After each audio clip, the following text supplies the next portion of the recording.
language of birds, and this is because birds were the original messengers for spiritual messages, and they still are today.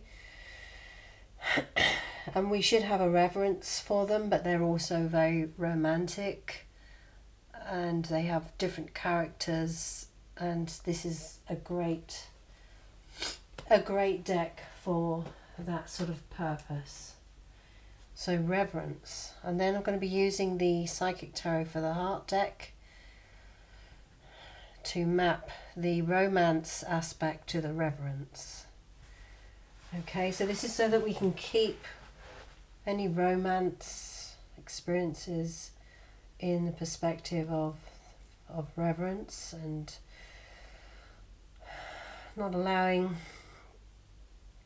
previous aspects or perceptions of what romance should be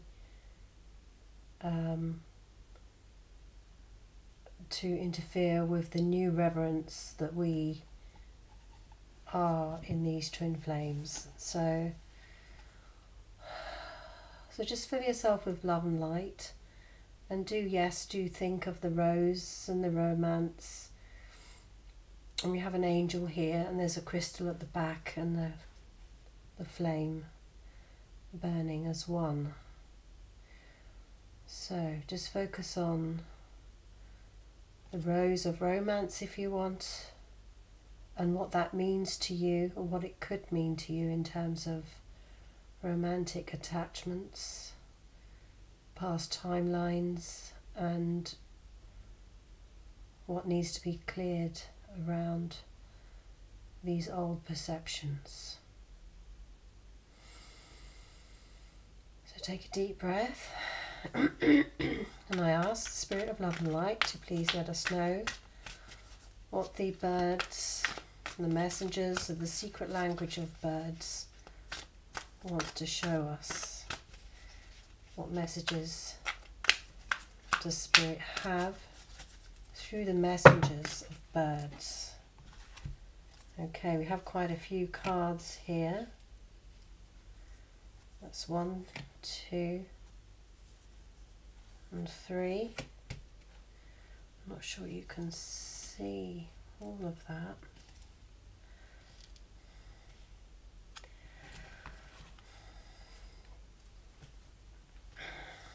4,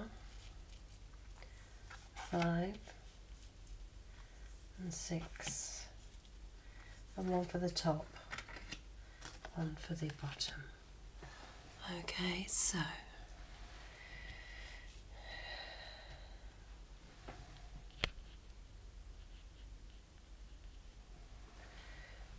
the first card we have, let's look at the top. The top one, we have the 7 of Wands.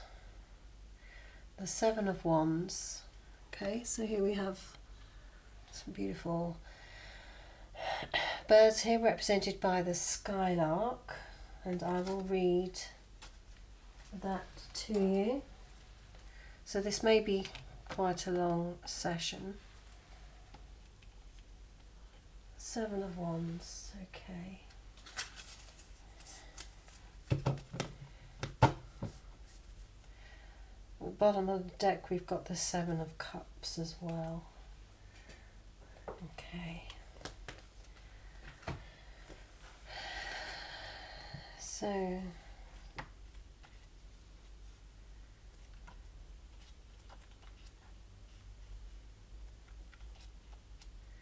the 7 of Wands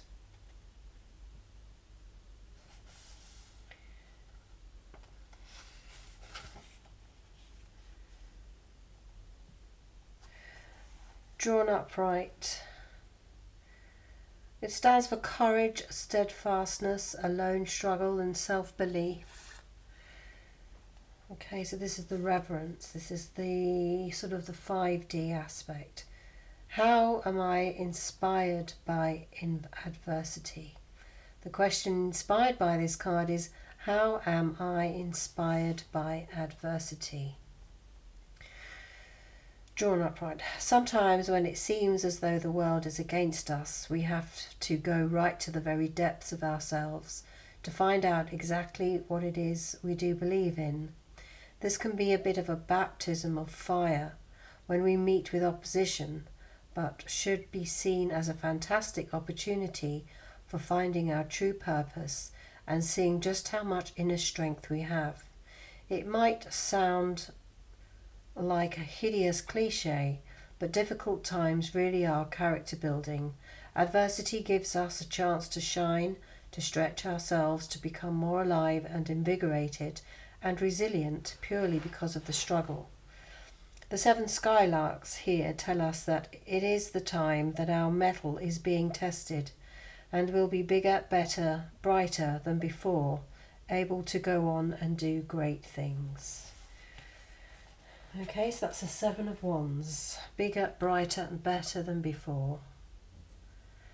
At the bottom of the deck we have the 10 of Pentacles. 10 of Pentacles. Okay, so that's generally a positive card. Let's just put that there.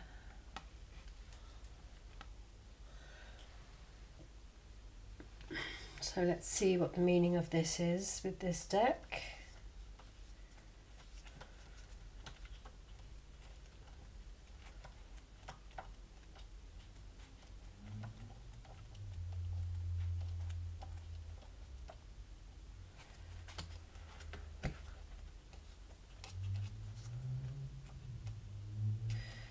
Here we are. Coins. So this represents coins. The 10 of coins. Keywords: inheritance, family wealth, a legacy. Okay, so this is a legacy in physical existence. Drawn upright. Counting your blessings is always a good idea. The 10 of Wands here tell you that you have a lot of good things in your life. There's the notion with this card of leaving something for posterity, and that might take the form of a monetary legacy or something else. You might be thinking about the wisest way to write a will in order that the family members will be satisfied, or you might yourself be the beneficiary of an inheritance of some kind. This card does tell of the inextricable links between family and money, and there may be a family business which you're concerned with. There are also responsibilities that come as part of the equation, but again, this is to be welcomed. You are now able to reap the benefits of simply everything in your life, even the things that at the time seemed to be ill-advised, or of experiences what at the time seemed to be unhappy or unlucky. All have combined to make you the person that you now are, and this person is someone that you are objective enough to be happy about. No need for self-consciousness or false modesty. That you can own your life in this way is a mark of just how blessed you truly are. Okay, so this is about ownership, pride of what you've achieved, and the power of legacy. So that's the underlying message there. Okay, so the top card we have in the story is I think this is the King of Pentacles, the King of Pentacles. Okay. So the King of Pentacles speaks about owning your wealth, being the master of that wealth. The God of Coins. This is the God of Coins.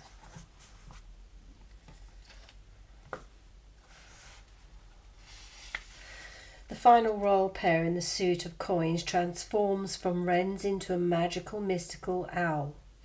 This switch is a reminder of the tale from the Mabinogion in which blooded, the girl made from blossoms is transformed into an owl. The delicate blue tracery on the wings of the owls is an homage to Alan Garner's extraordinary book, The Owl's Service, which is a dark and imaginative reworking of the original tale. So you've got the god.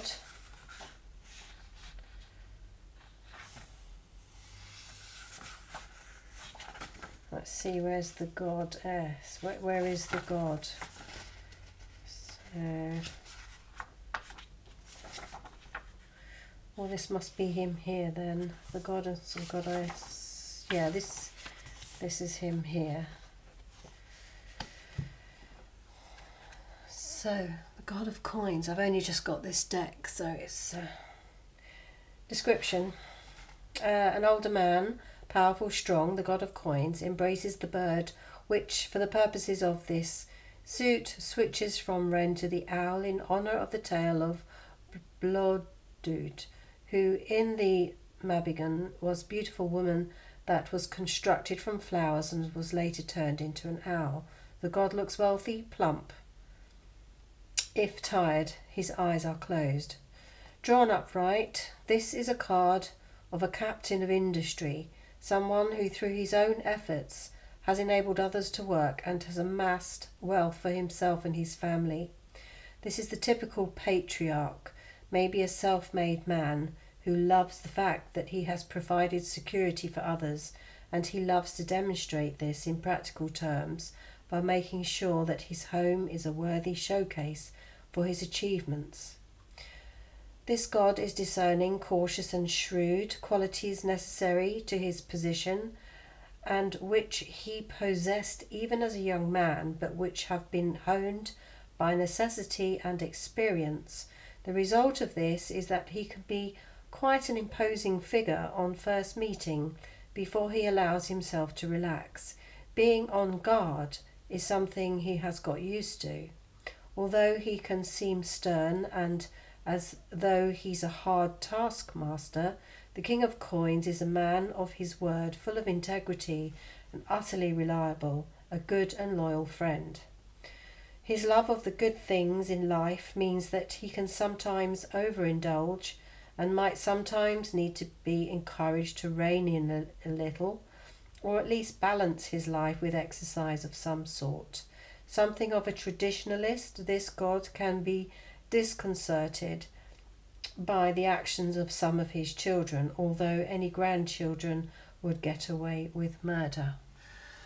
So this is the description of that card. We'll look at that a little bit later. So this is self-made man. He's tough on the outside, but he can be a softie. But he is well versed in business, commerce and creating wealth. So here we have the Nine of Cups. Okay, the Nine of Cups, which is indicated by the Kingfisher. The Nine of Cups. And this one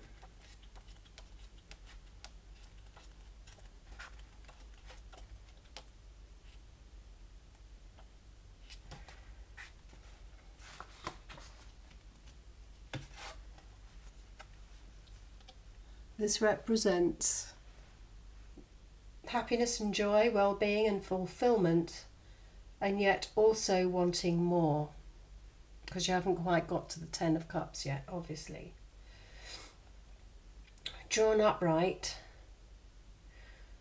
dreams and wishes come true, and there's a feeling of happiness, abundance, good fortune. Something that you might have been working on for a long time has come to fruition. A relationship is at a very good stage, and all the joys of the world are upon you. It should be time to celebrate and relax, and indeed you're doing this, but there's still a niggling feeling that something is missing. Maybe something remains unsaid, or you feel churlish to admit the possibility that something isn't quite right in view of all the good things that you know are in your life. Comparing yourself to others and being grateful for what you have is one thing, but this isn't necessarily constructive. For the time being, put any doubt or fears to one side and enjoy this moment and these times.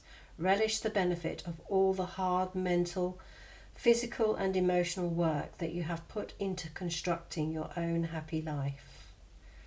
Okay, so that's good. If you've been putting in the work and you feel that things are really happening for you,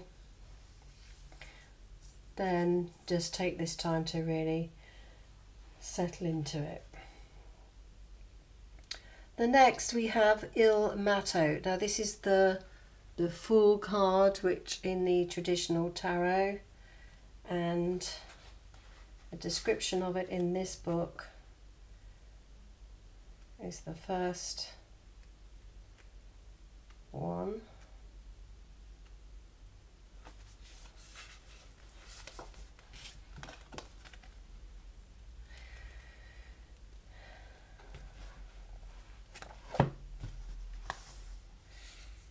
And it represents the cuckoo. Okay, so the cuckoo. And then there's a whole explanation about the fool and the cuckoo. So let me just read this little one. The fool and the cuckoo. Like the fool, the cuckoo seems to be able to break all the rules, and these are the rules that apply not only to the avian world but to our world too. The mother cuckoo behaves outrageously, laying her a single egg in the nest of another bird, effectively leaving a total stranger to nurture her child.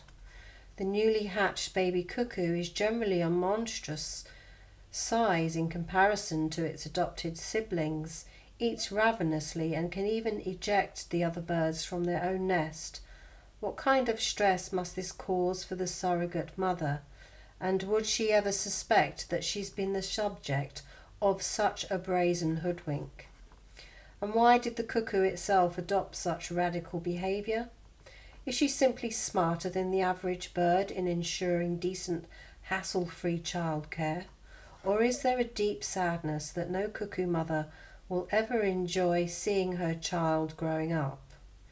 Is there something quite amoral in the way the cuckoo mother relies on the goodwill and responsibility, or perhaps sheer ignorance, of the selected surrogate mother? Okay, so that's something to ponder there. Is she a fool, or is she wise? Is she arrogant? Is she, caring, responsible, because she knows herself? We don't know.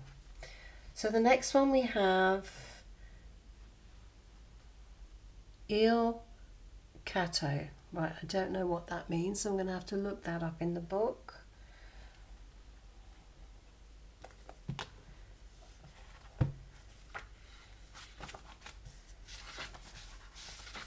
Il Cato. It's probably the Chariot. Okay, yes, it's the Chariot. And it's represented by the eagle. Know thyself to be sitting in the chariot, the body to be chariot. The body to be the chariot, the intellect the charioteer, and the mind the reins. Veda the Upanishads. Now this was the first spiritual awakening I had. I went on a training course where they taught the teachings of the Upanishads, and I always remember that chariot. Know thyself to be sitting in the chariot, the body to be the chariot, the intellect the charioteer, and the mind the reins. And I always try to remember getting my head around that idea. So the chariot and the eagle. So you've got two eagles here. The mythos of the eagle is one of the richest and most varied of the entire bird world. The symbolic meaning of power, force, and authority the same the world over. The bird's power and special qualities mean that it has long been associated with empires and majesty. The eagle carried thunderbolts for Zeus, indicated the sight of the Omphalos in Delphi, and was one of the most auspicious birds in any practice of augury. The eyesight of the eagle in particular is a quality that's often singled out. We all know what eagle-eyed means. There's a physical reality behind this saying too. The bird has a sort of telescopic vision that enables it to scan a terrain of 3 square miles when soaring at a height of 1,000 meters, and any prey attacked by the bird wouldn't have any idea what hit it. The word acumen, meaning precision, comes from the Latin for eagle, aquilis. The soaring, effortless flight of the eagle means that it's a bird most associated with solar powers, and it's legendary believed to be able to look at the sun itself with no adverse effects. The golden colour of the eagle is of the sun too, a shared brilliance, one reflecting the other. The chariot is the card of willpower, mastery, the long vision and the bigger picture. It is also the card that indicates the parallel streams of consciousness and destiny. That is, the state in which we have full awareness that everything we do, even the smallest of actions, is part of the great web of wholeness that forms the universe. We can understand this as a theory, perhaps, but true experience of that understanding is a rare privilege. Anyone who has this experience will find that their life changes as a result. So there's a lot more to be read on this, but as I say, I'm only reading a little bit about the bird, the mythology and the meaning of the bird, so that I learn the cards as well. So that's great. That's like taking the chariot and going up into the eagle eye view and being able to see where you're going, but also being in your body so that you can feel where you're going. And here we have the 9 of Wands. So the 9 of Wands, it's growing on from the 7 of Wands.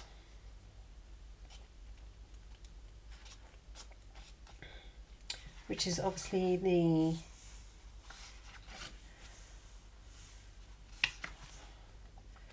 swords there, wands. Okay, we're getting there.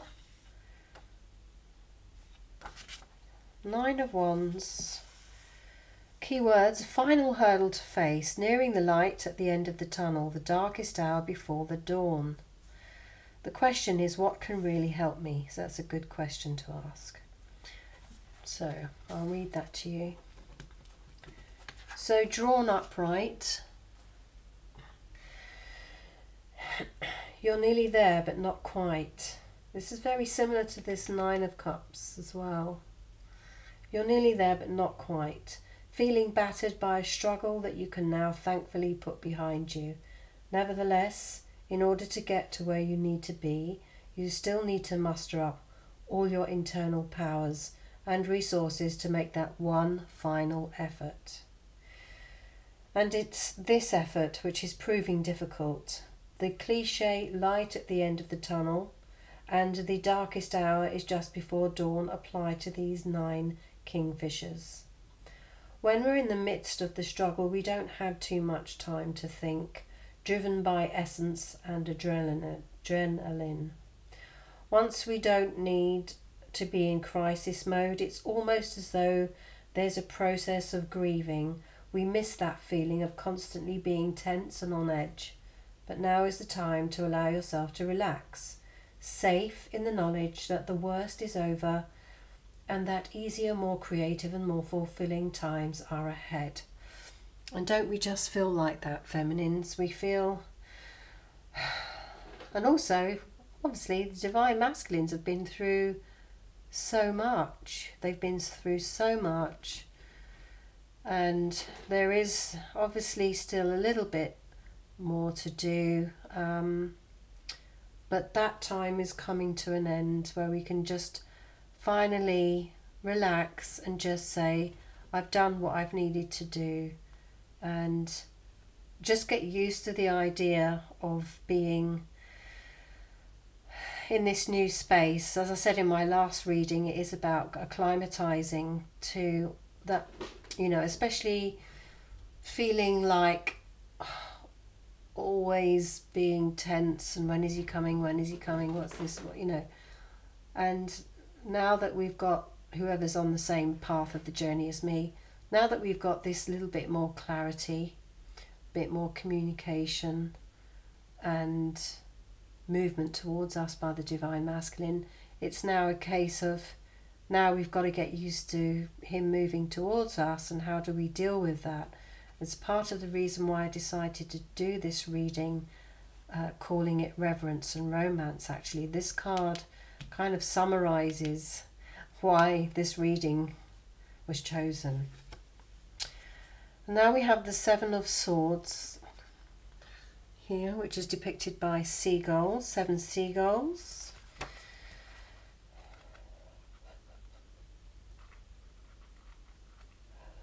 So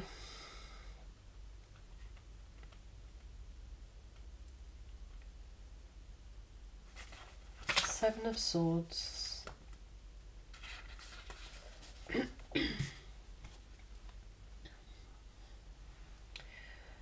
The words are scattershot efforts, trying to do too much, skimming the surface of things. Question, inspired by this card, where are my efforts best placed? That's a great question, and we will be clarifying that. Where are my efforts best placed? This is a very key question, because it all depends now on where you put your efforts and where that chariot is going to be going. You know, if an eagle is flying up in the sky, it needs to focus its efforts, its eagle eye, on a specific point. Otherwise, where will it know how to swoop and where to go? So we are that eagle, and we need to know where our efforts are best placed. The 7 seagulls here bring with them a sort of seething, boiling energy, riven with innovatory ideas and new thoughts that speed through the mind at a rate of knots. The need to get these ideas out means that you're working on lots of different things at the same time, all of which are feeding each other. This is all incredibly exciting and stimulating, but even in the midst of all of this, you are aware of the need to rein in intellectually to keep hold of mental discipline, and that some of the many projects you're leaning towards do need a level of research and diligent application. Such sensible concerns might make you feel like you're being slowed down. However, these concerns are for your ultimate long-term benefit. The research indicated by this card can also signify plotting and planning. Don't be tempted to end game or try to machinate the outcome. Enjoy being in the moment. So it's that same message of, we've done so much and we've achieved so much work, and things are starting to manifest, ideas and what we want our life to look like. So it's a case of resting and focusing on the things that are really important, that are in line with the union and the romance. So don't forget, this is reverence and romance. So it's like, yes, we're focusing on the romance, but in the higher picture with the eagles here, with the chariot, it's like, what is the bigger picture of this romance? Yes, we can relax. We know that we've established a connection with our Divine Masculine, but we now need to really hone in on what we need to achieve personally in line with the romance, but from a reverent point of view. So floating up with the eagle's eye view and finding your place. So just to recap here, we've got this self-made man here who's very confident, very self-assured. He is the king of the coins, and he's managed to transmute a mere skylark into a wise owl. So that represents him, and that represents our divine masculine who's gone from the, you know, this awakening process. Then you've got the Nine of Cups here, where the dreams and the wishes and the dreams fulfilled, but you're still wanting more. There's still a little bit of work to do emotionally, and still to find that meaning in this connection, so that you do not lose sight of the bigger picture. Then you've got the Fool card here, which is about, you know, obviously the cuckoo is either wise or responsible or uncaring and you know, uncouth. So I mean, basically the Fool card is taking that leap of faith in the traditional tarot, but in this card the meaning can be what you, in terms of reverence, you need to be thinking about what this romance means. Is it, you know, just another romance to you, or is it this really truly deeply heartfelt mission of the twin flame? If you can really get in connection with that, then, you know, putting your egg in another's nest, coming from a place of reverence, would make you a very responsible person, especially if you know your limits and you know that, you know, you don't have motherly intentions, you don't have the mother archetype. So I will give my child over to somebody who can look after them responsibly. So coming from a place of reverence rather than lower density, you know, this is just a romance. So that's kind of the reverence thinking. And as we've said, we've got the Chariot here with the eagles, which are, you know, royal birds. It's like the sovereignty of your vision as you go up and look at the royal journey, the royal carriage, the chariot moving forward from the heart space. She's very green here, and then you've got the Nine of Wands, which is a goal almost achieved. Okay, you've done a lot of work and you can relax now, and it's getting used to relaxing and knowing that that work has been done, and it's time to, you know, take stock. Maybe whilst you're up in the air you can just kind of hover a little, you know, and not expend any energy. So in human terms this means maybe meditating. And then you've got this idea of choosing which projects and things to focus on, so that when you finally swoop and get to your prey for what you've worked for, you'll be able to catch it. So really I feel it's about honing the reverence side of why are you doing this? What's this whole twin flame journey been about energetically in the 5D? So I hope that makes sense to people.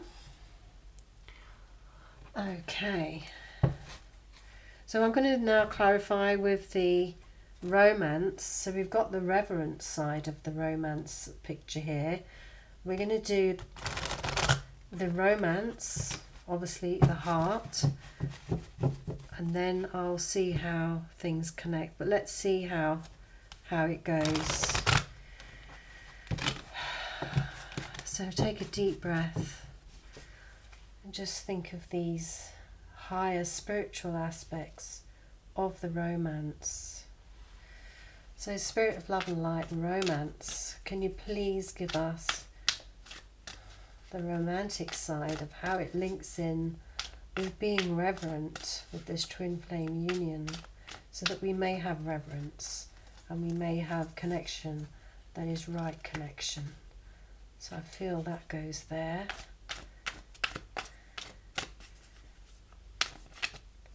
This one wants to come out. And can we have another card, if there is another card you want us to have? We're using the Secret Language of Birds deck. It's my new deck. And we're using the Psychic Tarot of the Heart by John Holland.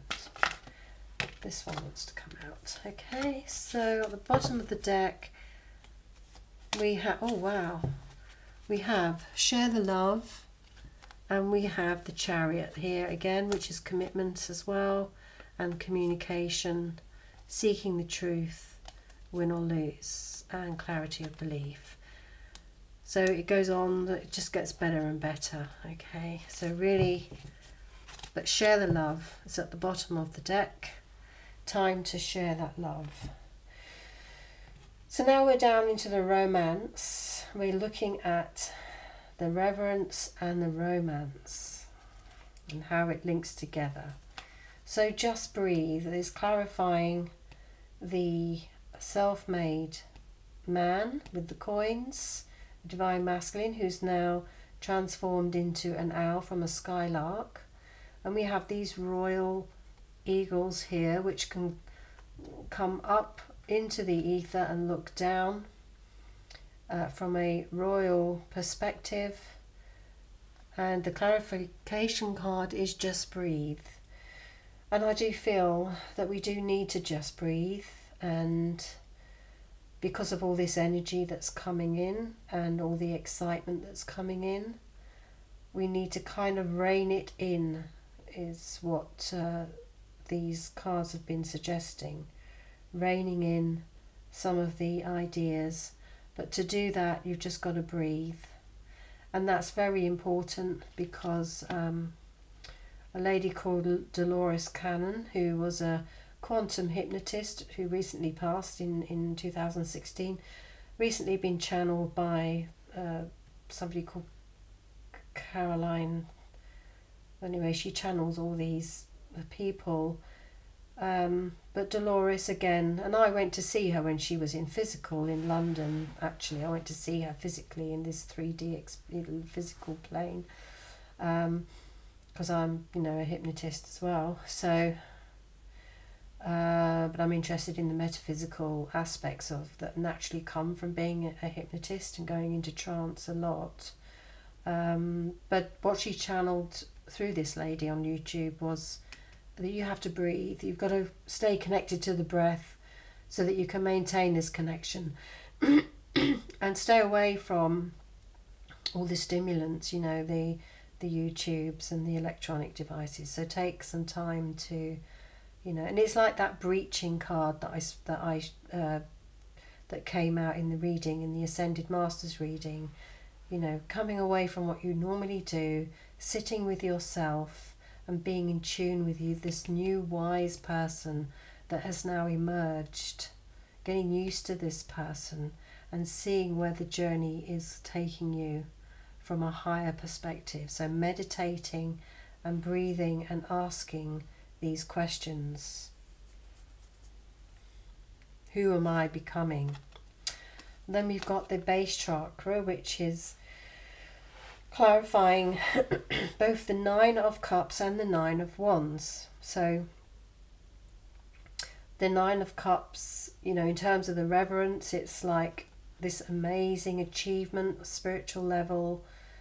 And the 9 of Wands, you've done all of this spiritual work where you have transformed into an owl, and your wisdom is there, you know, you've experienced it, you've lived it, and now you have this sort of emotional fulfillment, and the wands and all the dreams and the thoughts and the visualizations and the new text, you know, the new words you're telling yourself, the new beliefs are all coming to fruition into the physical, and we need to ground them through the breath. So bringing this romance into the physical, but from a perspective of this reverent, emotional and mind thought arena, you know. So you've got the emotion, the thoughts create the emotions, and the emotions ground things into the physical. Thoughts are in the air. Okay, so that's why it's wands. Thoughts and creative ideas are the passion and the creative aspect. And also we have the orange here of the sacral chakra, and we have the base chakra. So it's bringing it down into the physical, grounding it, but again, walking in two worlds, knowing that you are ascending, but bringing new person, a new, not, I'm not going to say the word, but you know, just grounding this new person that you're becoming. You're experiencing being an owl now, so it's like you're testing your wings, and you've got to get used to them. You know, if you was to learn to fly, you'd be all over the place. And so this is about learning to just settle into your new wings, and so that when you do finally bring them into the physical, you can work them properly. And that song's coming into my mind, On the Wings of Love. I don't know what it's called, but it's called On the Wings of Love or something like that. And here again is the resting card. Rest and reconsider. So this really is all about taking time to rest and reconsider the higher perspectives. Again, this is a 9. A 9, so it's a completion of a cycle coming to an end, but it's a resting phase. And what do we do with that resting phase when you've got all of this energy, you know, all these ideas flying around and creating this energy? It's very hard to just sit and relax, but it is an integration of the new experiences, the new energies that are coming in. And in this channeling that Dolores came through and said that, you know, because she was a very experienced past life regressionist, she would do, mostly that was her thing when she took people into hypnosis. And she said between lives there was this rest period, and apparently we can choose to reincarnate, because people, when they're in the rest period between lives, apparently they get bored, because it just feels very, you know, very sort of, okay, so what? So yeah, I'm resting now. So they can actually choose to come back to Earth to give themselves new challenges, because they get bored easily. And apparently in this channeling she said she was coming back. So as above, so below. Resting whilst completing this cycle of transformation. Resting the in-between. We're now starting to think, what can I do next? What is my next move? Where are my efforts best placed? And that's what we've got to sit and rest and reconsider, because it's a new journey. This is the Fool card. It's a new journey that we're experiencing. We've just laid, you know, a wisdom egg, and we're putting it in the charge of spirit. Okay, so we're allowing destiny to take our egg and nurture it. This is what I'm getting from this card now, as the cuckoo lays the egg in a responsible person's nest, which is in the hands of spirit. So rest and reconsider. Right, so it's quite hard to do, because you're in this kind of frenetic stage where done all of this work, and what do we do with it? So let's just look at the past life elements of what needs to be known. Past life. What are the past life aspects? Is there anything we need to consider in the past life for this romance, in the reverence aspect? Reverence and romance. How will the past life help us? And can we please have the Spirit of Dolores Cannon coming through to help us in a way that helps clear up these past life mysteries? The Spirit of Dolores Cannon, past life hypnotist, quantum hypnotist. What messages can you guide us with these cards, Dolores? What would you like us to know? Dolores Cannon. Well, she likes to be busy, Dolores. She was teaching around the world constantly and constantly writing books, one book after another. So that's one there. So what other past life elements do you want us to know, Dolores? The Spirit of Dolores, we call on you to give us this guidance of our past lives, the expert that you were, or still are, in spirit. Okay, so we've got 3 cards there at the bottom of the deck.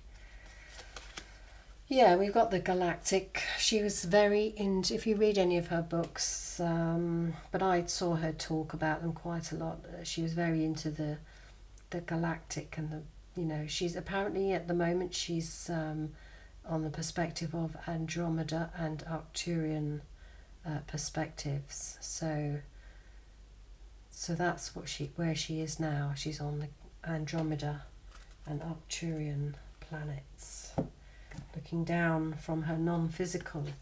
So, oh, here we go again. So I get the food and hunger again. Really difficult to get to the bottom. So this is like, you know, lack. So I've got to meditate on lack, abandonment,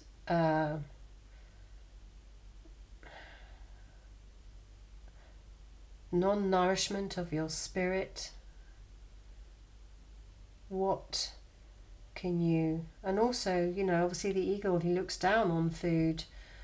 What would be the opposite of food and hunger? What would you, eagle eye, would you be able to visualize abundance rather than this common pattern of lack and hunger and persecution and Holocaust and slavery?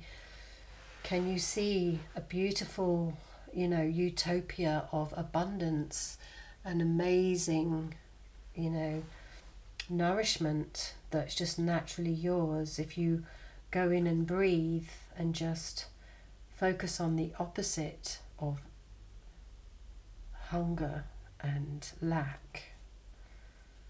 Like this self-made man here in the spiritual reverence is, you know, the universe wants you to be happy and abundant. You chose to come down here to learn the lessons, and it's free will to focus on lack or abundance.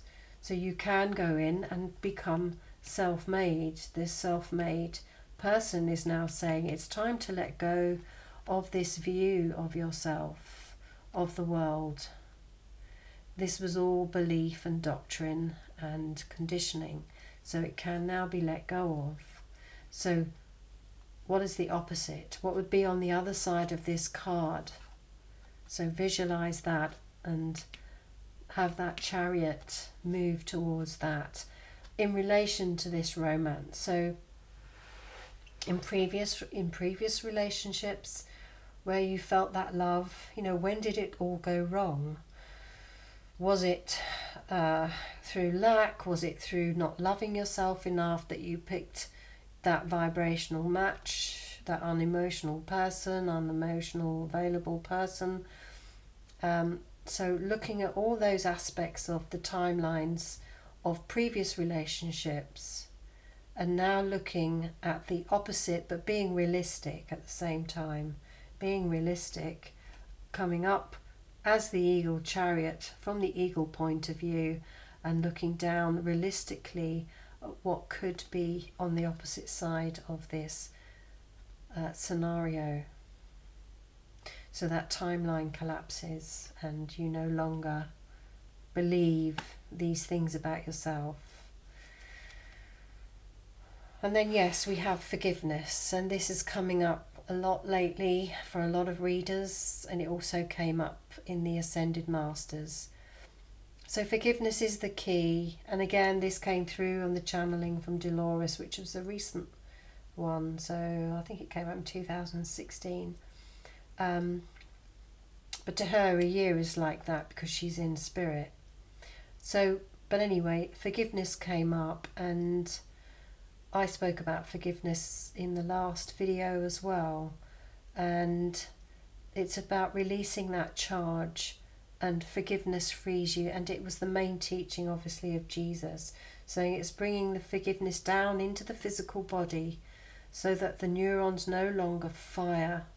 And maybe this is the, you know, the reverence part is where the emotions of the cups and the thoughts of the wands, the creative ideas of the wands, you can creatively find what you need to forgive from this here.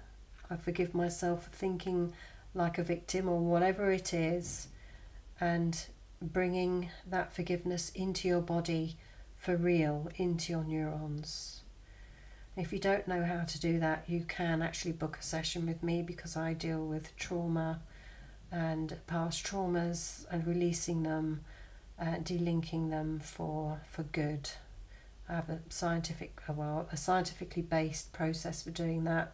There's still research going on for it, but it's amazing. It's an amazing method.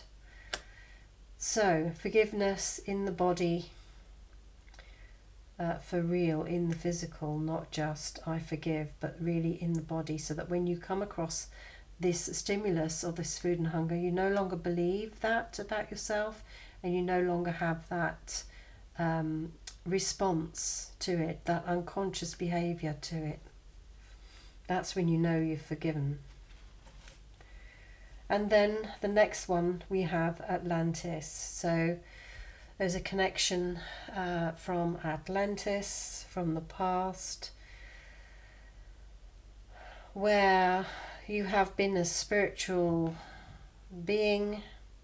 You may have links with Edgar Cayce, who is the medical psychic, and you may come from this watery world that is now Atlantis.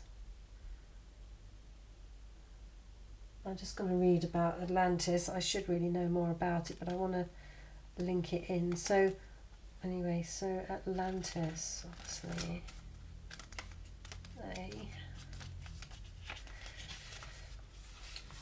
Your lifetime in ancient Atlantis is affecting your current situation. You have soul memories of this idyllic civilization that offered every imaginable wonder. There's a longing for the utopia that you unconsciously remember, and which you know is possible in this world. Your soul also remembers the tragic ending of Atlantis, and you may have developed phobias about the ocean as a result. Although you love the sea, perhaps you prefer not to go swimming or sailing. You also recall how the majority of Atlanteans were peace-loving, with the exception of a few political leaders who misused crystal power to the detriment of all. So you may be extra sensitive to issues relating to political corruption in this lifetime. Right, so we're looking at the purpose of the twin flames is to come together to raise the vibration of the planet at the moment, to a higher vibration of joy and peace, and this is why we are coming into unity. So that's kind of where your attention needs to be placed. Rest and consider that this romance in its reverence sort of state is to raise the feeling of peace and joy, harmony, unity of the planet, and so that we do not let the political and constitutional things that are going on at the moment to get the better of us and our emotions. So we do not drown in their messages, but we keep an eye on the union as a way to us to transcend what's going on in the lower vibration. And this rest and reconsider is about focusing on that as a new responsible journey of allowing spirit to take you to the highest realms within this romance. Having that in the back of your mind, because we've all been in relationships where it's just been the day-to-day mundane things like washing up, you know, going to work, you know, getting the shopping, and you forget that you're here for this spiritual purpose. But this unity, now that we've done all our work, we've become this beautiful owl, we're getting to that place of, you know, forgiving everything about us and about everything that happened to us in the past.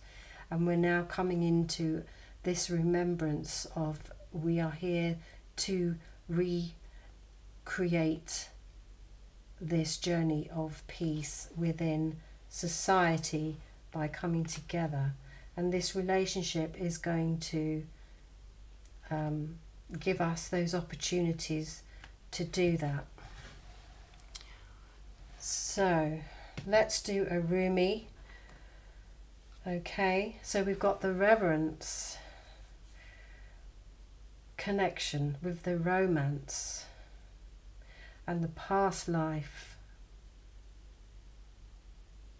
connection, so that we stay focused on bringing joy and unity to this union, through this union, and do not get caught up in the petty arguments and the lower vibrational aspects. I know with my twin,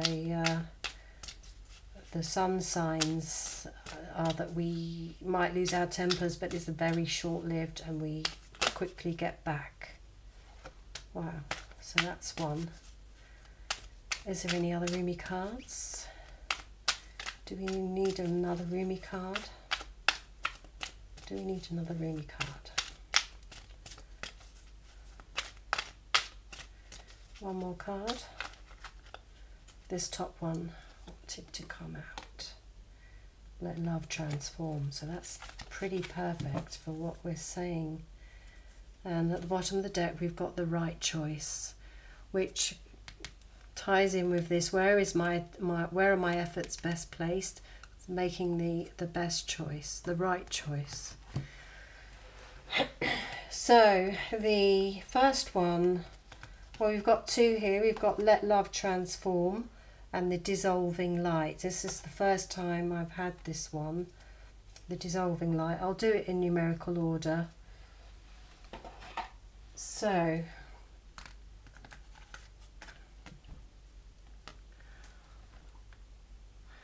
let's read that with reverence. Okay, so basically this is what the union and the romance is for. Number 3. Okay, it's quite a short one. So here's the poem by Rumi. I died as mineral and became a plant. I died as plant and rose to an animal. It's very, very indicative of this owl transformation from a skylark into an owl, self-made owl. I died as a plant and rose to animal. I died as animal and I became human. Why should I fear anything? When was I ever less by dying? Rumi. Alana Fairchild poem. Dare to take my hand, become set alight with holy fire. My cherished one, step forward with me, let us burn together, dissembled in the light that cannot be extinguished. This is the light that burns with such incandescent truth that no falsehood can withstand its authority, its audacious vibrancy. Come with me now to the light, together we shall melt into truth. There is a light so intense, so powerful that nothing other than itself, its own truth, can exist in its presence. It is the sacred seed, the star of your being, lit up from within. It is the light that never goes out. It is the light that is so powerful, it is beyond duality of light and dark, cannot ever be extinguished or diminished, and quite simply beyond all logic. Just is, it just is, beyond all logic, just is. Certainly no lie or deception, no boundary or defence can remain intact in its presence. The blazing divinity of this light sears through any pretense, annihilates illusions, and takes us into stark experience of divine truth. It is gentleness, and yet it cannot be overcome. It is enduring power, and yet it is tender. Though you seek the divine and even know it as love, you also know that it is fierce, wild, inexplicable, and demanding beyond all measure. It wants you completely, utterly, without condition. There will be times in your life, such as now, when there is something not worthy of you that must be released. This is a falsehood, a lie, or deception of some sort that you have come to believe about yourself, your life, or perhaps even another. You may know what that deception is, or it may be about to be unveiled. It is not cause for fear or concern, but for celebration. An illusion has or soon will be released, and you shall become freer, free in a way that only truth can provide. This oracle comes to you as a sign of that which is to come, and soon. The beloved divine presence is calling to you, igniting within your deepest being, so that it may have its way with you. The divine wishes to live through you and into the world, reaching into the hearts of many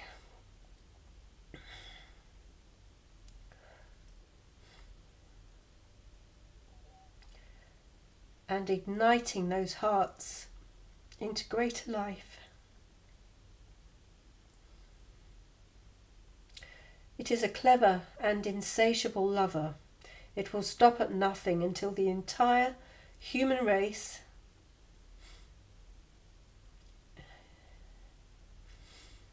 is restored to the divine wild freedom of ecstatic divine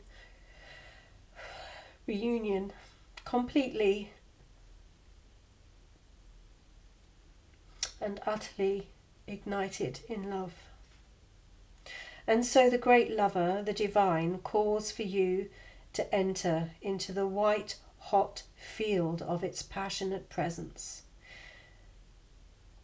There will be sizzle and burn.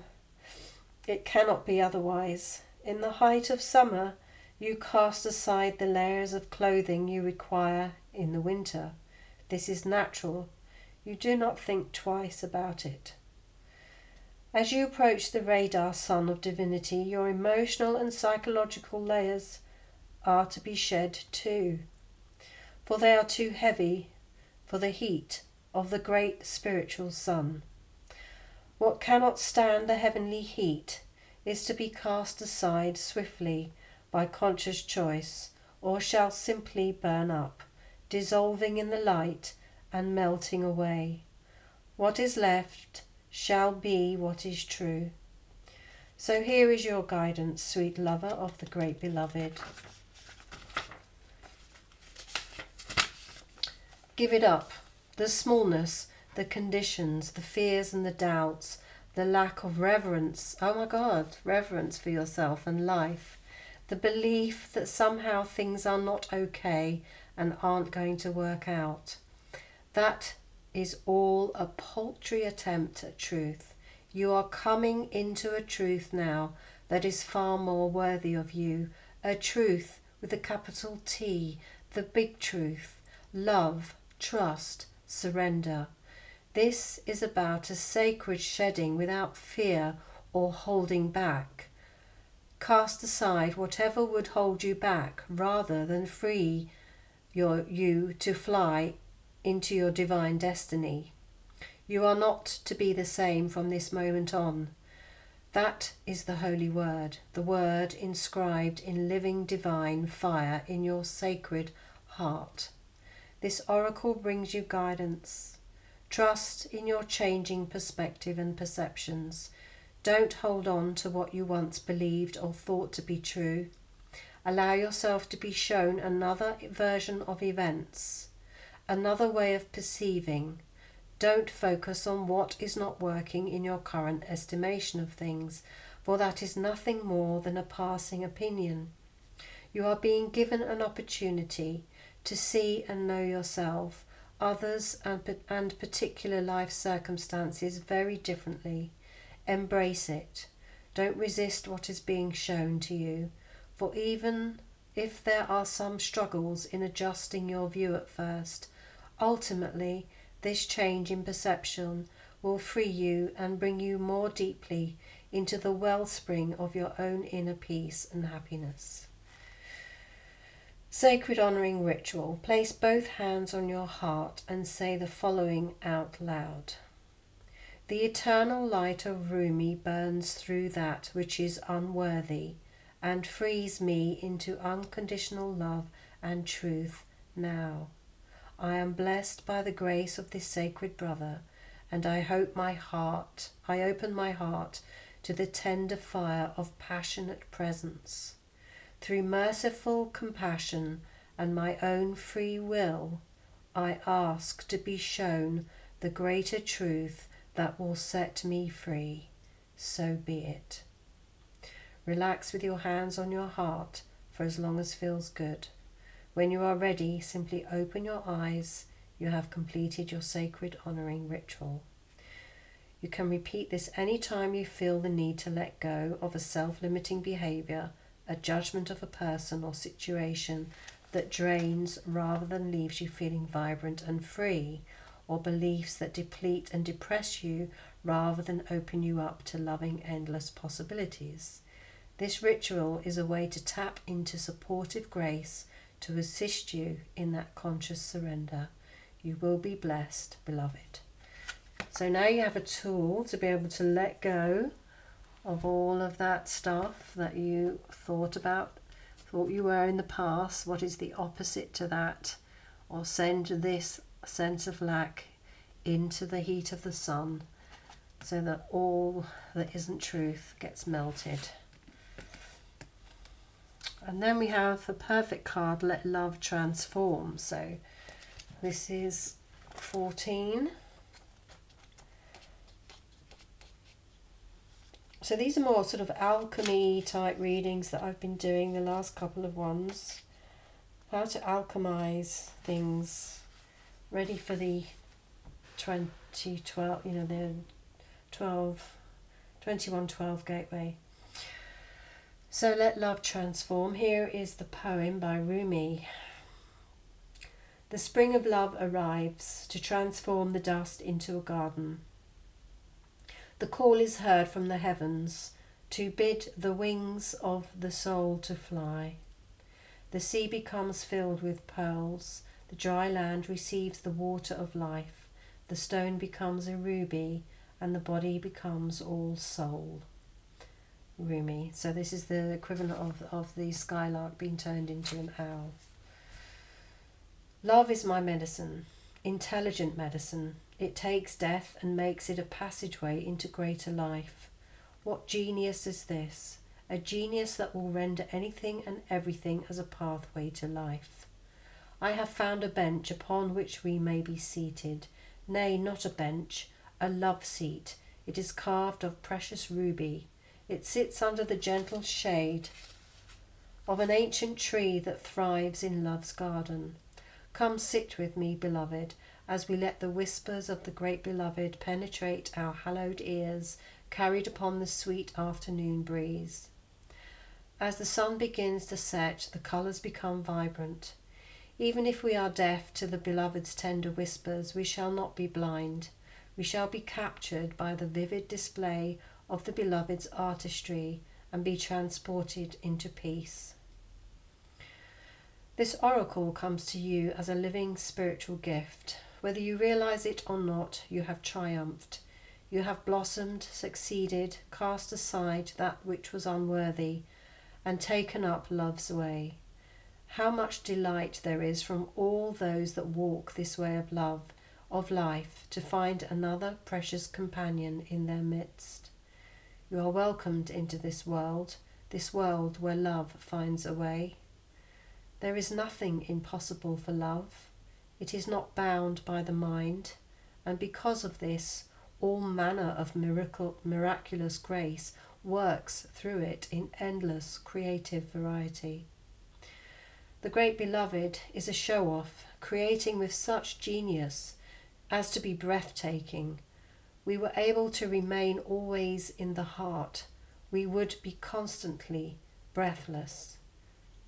In a fit of appreciation and awe so great, truly there would not even be a slither of emptiness through which fear could enter.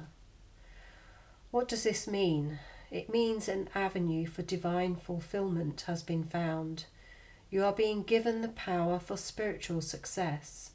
Your heart's yearning shall manifest itself, but you must comply according to the law of love. What does this mean exactly? Do not attach yourself to the form that your resolution and success shall take. Why would we seek to limit love's creative genius thus?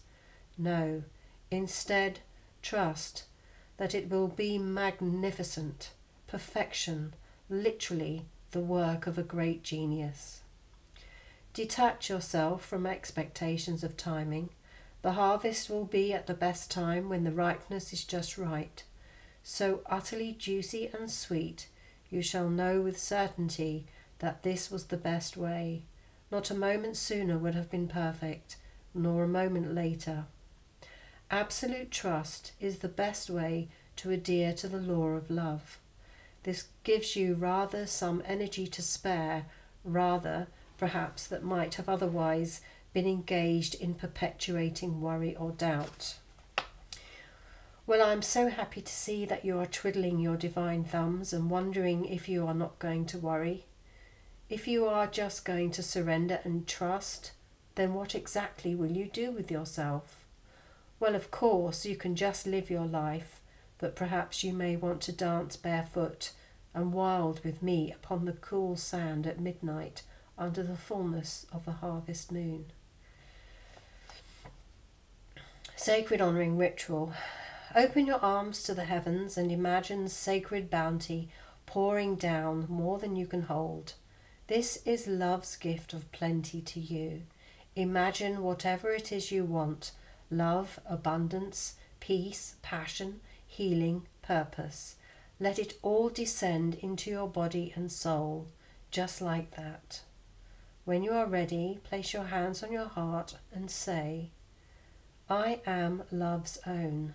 I am seated with my brother Rumi, who loves me unconditionally, upon the love seat in the sacred garden of the divine Creator.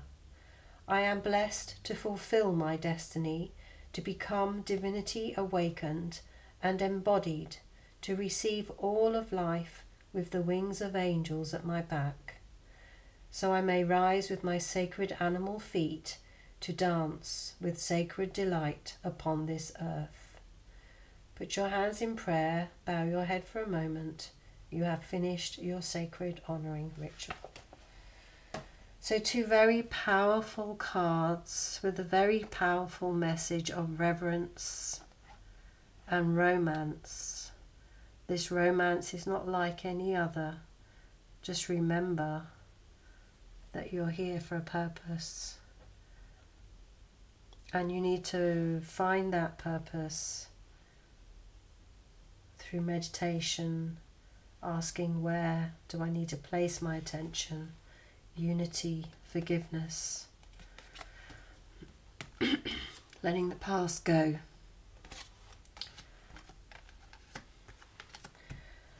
So really beautiful reading. I hope that all makes sense and you can walk away with some tools so that you can share the love, make the right choice. Eventually, ultimately, share the love and make the right choice.